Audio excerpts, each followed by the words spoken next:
Now अब हम start करते हैं relation between trigonometric ratios. Trigonometric ratios का आपस में क्या रिलेशन होता है। रेसिप्रोकल रिलेशन हम पढ़ चुके हैं, बाकी जो रिमेनिंग रिलेशन है वो भी देख लेते हैं क्या क्या किसके साथ रिलेशन है आपस में, ठीक है ना। तो क्यू आर एस, मैंने एक राइट एंगल ट्राइंगल लिया Q R S, right angle at R, और इसमें एक बेस एंगल लिया क्यू पर थीटा। देखो इसका नाम बेस एंगल क्यों होता है, ये एंगल जहां पर भी है वहीं पे बेस होगा, ठीक है।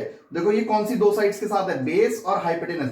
भाई राइट एंगल ट्राइंगल में हाइपोटेनस तो फिक्स ही होता है,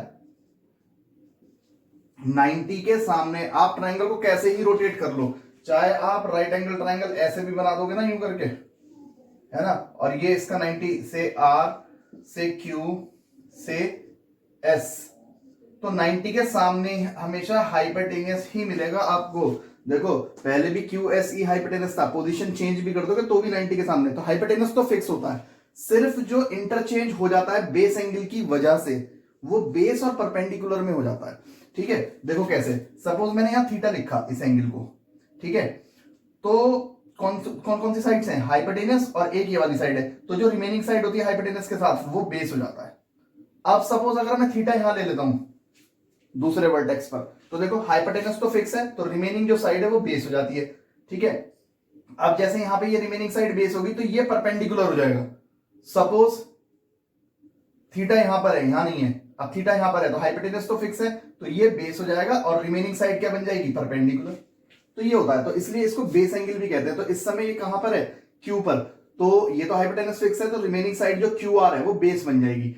और अगर सपोज ये यहां पर होता थीटा, यहां ना होके ऊपर वर्टेक्स एस वाले वर्टेक्स पर होता, तो देखो दो साइड्स कौन कौन सी आ रही हैं, थीटा यहां पर बना हुआ है, एक हाइपोटेनस आ रही है और रिमेनिंग ये, तो फिर ये बेस बन जाता, इसको परपेंडिकुलर कहते हैं। तो ये पोजीशन चेंज हो जाती है थीटा के अकॉर्डिंग कि थीटा कहां पर है या कौन से वर्टेक्स पर है। तो इस समय हमारे सामने जो फिगर है, तो सामने हमने बेस एंगल को यहीं पर लिखा क्यू पर, ताकि बेस सामने आपको नीचे ही दिखाई दे।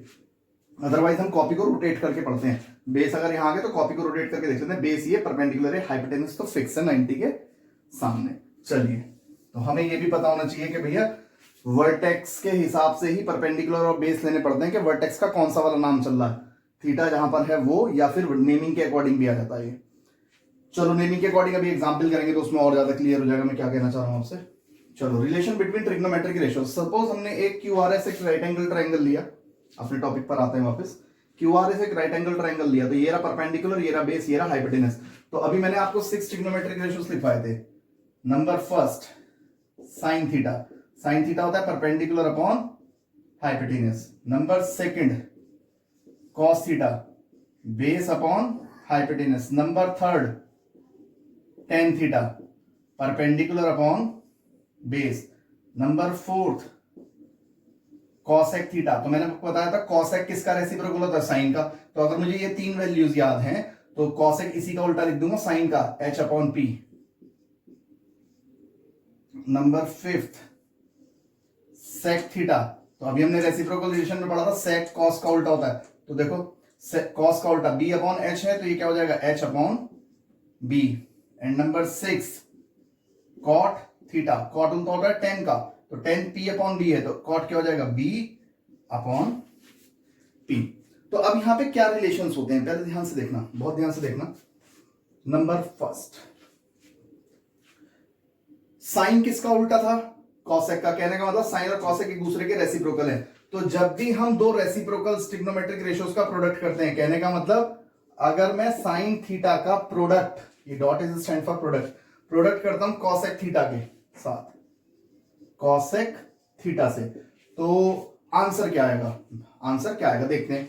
साइन थीटा की वैल्यू क्या होती है, P upon H, P upon H into cosec theta, और कॉसेक थीटा की वैल्यू क्या है, एच अपॉन पी। तो देखो पी से पी कैंसिल हो जाएगा और एच से एच कैंसिल हो जाएगा, बचेगा क्या, one. It means sine theta into cosec theta is always equal to one. यहां लिख लो इसको, ऑलवेज इक्वल टू वन। ऐसे ही कॉस थीटा, तो अगर मैं कॉस थीटा की मल्टीप्लीकेशन इसके रेसिप्रोकल से करूं, यानी sec theta into sec theta, तो इसका भी आंसर वन आएगा। देखो कॉस थीटा क्या है, B upon H, B upon H into, और सेक थीटा क्या है, H upon B. h upon b, तो प्रोडक्ट कितना आएगा 1। देखो b से b कैंसिल हो गया, h से h कैंसिल हो गया, आंसर इसका भी 1। तो रेसिप्रोकल रिलेशन का प्रोडक्ट करने पर ऑलवेज वी गेट 1। ऐसे ही नंबर थर्ड, अगर मैं tan थीटा की मल्टीप्लाई cot थीटा से कर दूं तो tan क्या होता है p अपॉन बी,